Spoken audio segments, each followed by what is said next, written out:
Today I want to talk a bit about Ableton Live's brand new Auto Shift audio effect. This is going to be releasing as part of the Ableton Live 12.1 update, which at the time of this filming is currently in beta, so it's not publicly available yet, but it should be launching very, very soon. So regardless of which version of Live you're using, whether it's the intro, the standard, or the suite version, this plugin is going to be added into your audio effects folder. So it's something that everyone can take advantage of, which is really, really awesome. So it's designed as a kind of pitch correction effect for vocals and things like that. If you've ever used plugins like Antares Auto-Tune, you'll feel right at home with this. It's very, very similar in terms of its layout and how it's intended to be used. However, I'm going to go through some examples of maybe some outside the box creative uses of how you can get more mileage out of this plugin, and just some fun things that you can do to take vocal processing or even just like synth and drums processing to another level. So sit back, relax, enjoy, and we'll talk a little bit about the Auto Shift audio effect. All right, so let's dive into Auto Shift, which can be found under Audio Effects in the library. Under the Audio Effects category here, we see Auto Shift here. I've loaded it onto several different tracks already. On this first track, I have just the defaulted version of Auto Shift. And if you've used something like Antares Auto-Tune before, you're going to feel right at home with this. It's pretty similar in terms of its functionality. Ableton, of course, have added a few little bells and whistles in their Ableton way that they do things.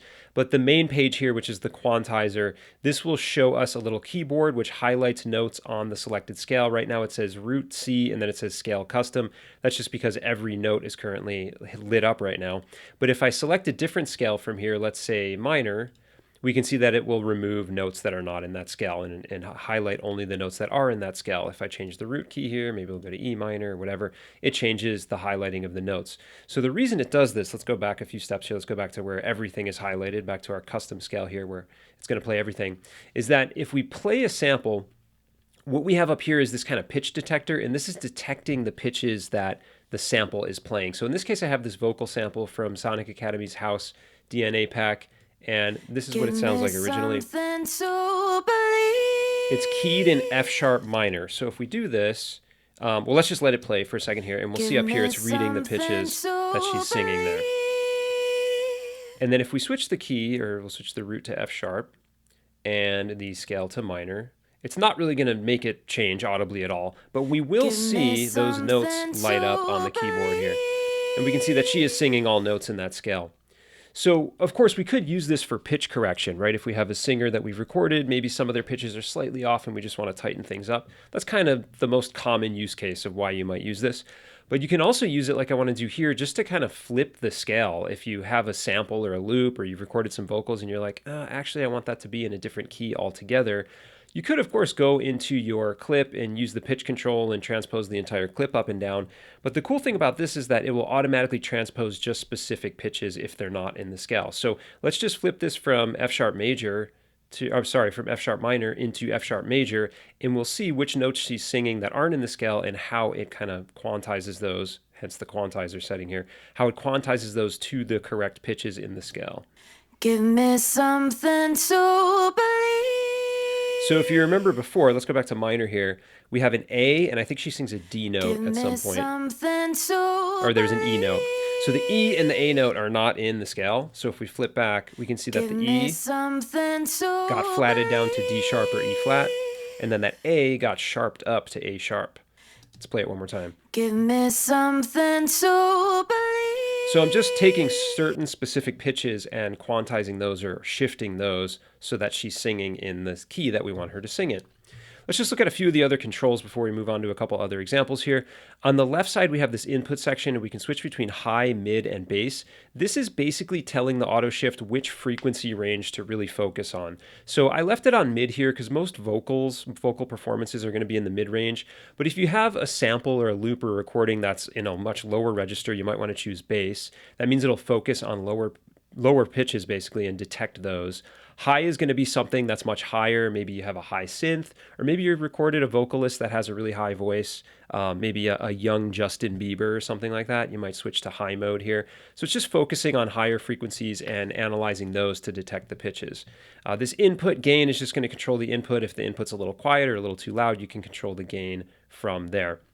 We went over the quantizer setting here, or the quantizer window, I should say. There is also an LFO window here. We can turn this LFO on. We can choose different LFO shapes from here, and then we have 4 different parameters that we can modulate. The pitch parameter over here, the formant parameter, the volume, and then the panning. I'll go over the LFO a little bit later because I want to use that in a different example.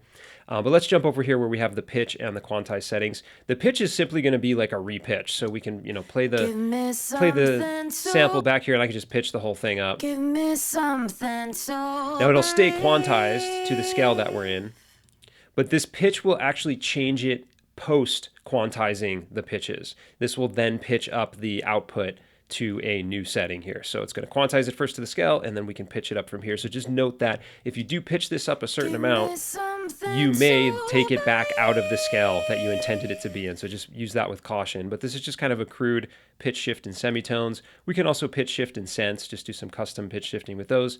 This formant control is really interesting. So formants are basically vowel sounds, or more specifically, they're certain frequencies that are emphasized when vowel sounds are used. And a lot of, repitching or vocal effects like this might have a formant control on them. And they're going to kind of change the spectral character of the voice. So if I turn the formant setting up, it's almost like we're emphasizing more high frequencies and we get more of like a female or a childlike voice. Whereas we bring the formant shift down, it's shifting and boosting lower frequencies, so we get more of a deeper voice, kind of like a more masculine, deep voice with a lower formant. So this can be a cool thing to just change the tonality of your voice, and whatever sample really you're playing into this, but without changing the pitch altogether. So that can be kind of fun to play around with. Then we have a built-in vibrato here, which is kind of interesting. I have to turn the amount up here to hear that. So it's going to add a little just pitch warble. It's kind of using a sine wave LFO to modulate the pitch. This is how far it's moving the pitch. This is the speed of the vibrato. Give me something to believe. So really kind of weird alien sounds, or just more subtle vibrato. You can fade the vibrato in as well using this fade in control.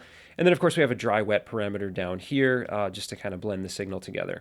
Speaking of dry wet, let's move ahead to my next example over here. I'm going to use that same exact sample, but one of my favorite things to do with this auto shift is to create instant harmonies. What I've done here is I've got an audio effect rack and I have just a chain that I've labeled original. This is just playing that original sample that I was just playing a second ago. Give me something to It's playing that unaffected. But then I've created a parallel chain and I've put the auto shift on it. I'm still keeping it in the scale that the sample was in. If you recall, the original sample was in F sharp minor, so I've kept that. But what I've done here is I've shifted it by 2 scale degrees. So what this means is that any pitch that it detects, it's going to shift it up by 2 scale degrees, meaning it's picking notes in the scale that are 2 scale degrees higher than whatever notes it's hearing. The cool thing about this is that you can create instant harmonies that are in key, but aren't just like a static parallel pitch up sort of a thing. You can do something similar if we were to duplicate this channel and take one of these and then turn the pitch up here. We could do that, but then we would just have this static pitch where it always stays 9 semitones above or 7 semitones above or whatever. This is kind of like, let me go back to where I was. Let's just delete this extra track here. Using this scale degree shift, it's kind of like we're creating an additional voice that is in real-time repitching based on the notes that are being sung or played in our sample, whatever that sample is. Here it happens to be a vocal. So check this out. Here's the original again. Give me something to believe. But when we layer in the auto shift, shift it up by 2 scale degrees, check out the harmony we get. Give me something to believe. So it's a dynamic harmony that changes its pitch based on the incoming pitches that it hears, and it's always going to add a pitch that's 2 scale degrees above what it's hearing and keep it nice and in key. We could keep going with this. I could duplicate this chain again and maybe add another one that's 4 scale degrees up, which would give me my perfect fifth. I could rename this +4, for example, right? Let's hear how this sounds. Now, if you do this, you may want to adjust the chain volumes here. And also, it's worth noting that the auto shift effects are all at 100% wet because I have the dry up here, the unaffected one. So we may need to adjust the volumes of our chains, but we can get these nice dense harmonies with just a single vocal take, which is really, really awesome. Okay, moving on, let's get some drums and some other examples going here. Another thing I like regarding harmonies is just setting this, putting auto shift on a vocal. Here's just weird vocal loop that I found from a house pack. So let me turn off auto shift. Take a listen to this. So kind of a cool rhythmic loop meant to be played with drums, right? So what I did is I put auto shift on. I brought the dry wet down to 50%, and then I just picked a random scale. I just chose E Dorian, and I have no idea what the original. It says it's in C, but I don't think it actually is. There's some pitches in there that aren't really in C. But just check this out. It just adds this cool, weird atonal layer. It's not even in the same key. But for rhythmic vocal type stuff, for techno tracks and things like that, this could be a great effect just to add kind of an alien harmony over the top of something. So 50% dry wet. So I still hear the dry, but I'm just layering in this out of key version of that vocal. We could play around with the formant control, play with the tone of that harmony. We could also use the LFO to modulate that. Speaking of which, let's jump over here to this other example. I'm going to close this group down here. Let's jump over here. I've got a little bit of a drum and bass amen break kind of loop here. Let's bring my tempo up to 170 BPM. Let's just hear what this sounds like without auto shift on it. Pretty straight amen break. And what I've done here is I'm using auto shift. Let's turn it on. I'm using auto shift for its LFO. The quantizer I've just kind of left. I haven't touched that at all because it's drums. It's not really detecting any pitches here. Let's turn the LFO off. But I've turned the formant up. So it's changing the tone of the drums a little bit with that formant turned up. And then what I've done is I've used the LFO. Let's turn it on. I'm using a sine wave LFO. I've got the rate set to 1 bar. We could play around with different rates here, but I'm using that to modulate the formant control. So I just get this weird formant shifted version of my drums, which could be great to just punch in as an effect for a fill or a turnaround or something. Maybe we can increase the rate, maybe a half bar. So the more we increase this percentage, the more we increase the modulation amount from the LFO to whatever parameter. Again, we can modulate formant, pitch, volume, or pan. Maybe we'll do a little panning too. So I could have my drums rolling along nicely for, let's say, 7 bars, and then on the 8th bar, just punch in this weird effect. Maybe we'll do rate at 1 bar.